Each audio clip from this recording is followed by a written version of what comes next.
दोस्तों, जब भी निराश हो यही मन को समझाए कि यह समय भी बीत जाएगा।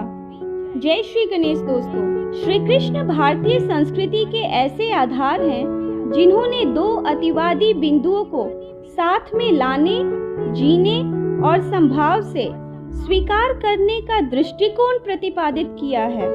श्री कृष्ण ने आम जीवन के लिए आवश्यक ऐसे सिद्धांतों को इतनी सहजता से साकार किया है जिनकी गूढ़ता का रहस्य समझना हर किसी के वश की बात नहीं है। संभवतः यही कारण है कि श्री कृष्ण ने स्वयं व्यक्ति के रूप में अवतार लेकर आम आदमी के जीवन को जिया, ताकि जीवन के गूढ़ रहस्यों को सामान्य व्यक्ति भी सरलतम रूप में समझ सके। तो चलिए आज सुख और दुख के संबंध में उनकी ऐसी ही विवेचना का आनंद लेते हैं। श्री कृष्ण और अर्जुन की मित्रता से हर कोई परिचित है। हालांकि यह मित्रता बराबरी की नहीं थी।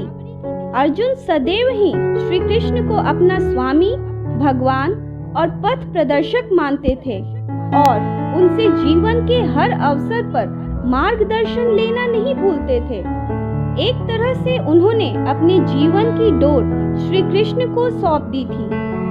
महाभारत युद्ध के बाद एक दिन दोनों बैठकर जीवन दर्शन पर बातचीत कर रहे थे।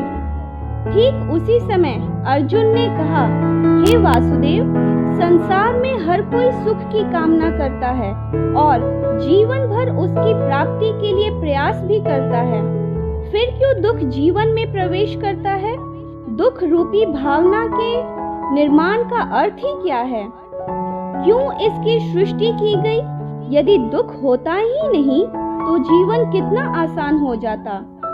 सुख और दुख दोनों विरोधी भाव हैं और इनकी आवाजाही ने आम जीवन को दुखी कर रखा है। सुख और दुख एक दूसरे के विरोधी नहीं हैं। अर्जुन की बात सुनकर श्री कृष्ण ने कहा, हे पार्थ, सबसे पहली और आवश्यक बात यह जान लो कि सुख और दुख एक दूसरे के विरोधी नहीं बल्कि पूरक हैं। वास्तव में ये एक ही सिक्के के दो पहलू हैं। यदि दुख ना हो तो सुख की अनुभूति ना हो पाएगी। जब दुख आता है उसके बाद ही सुख की प्राप्ति की इच्छा भी होती है, नहीं तो व्यक्ति सुख की कीमत जान ही नहीं पाता।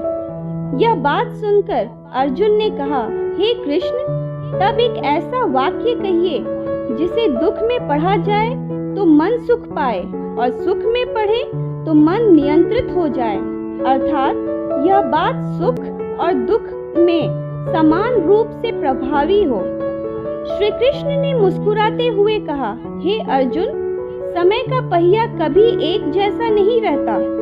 दुख आया तो एक दिन जाएगा ही और सुख आया तो वह भी एक दिन जाएगा ही, और यह भी तय है कि दोनों एक बराबर वापस लौटकर फिर आएंगे, क्योंकि यही जीवन है। अर्जुन ने तुरंत ही श्री कृष्ण की चरण वंदना की और कहा, सत्य है प्रभु, अब कोई संशय नहीं है।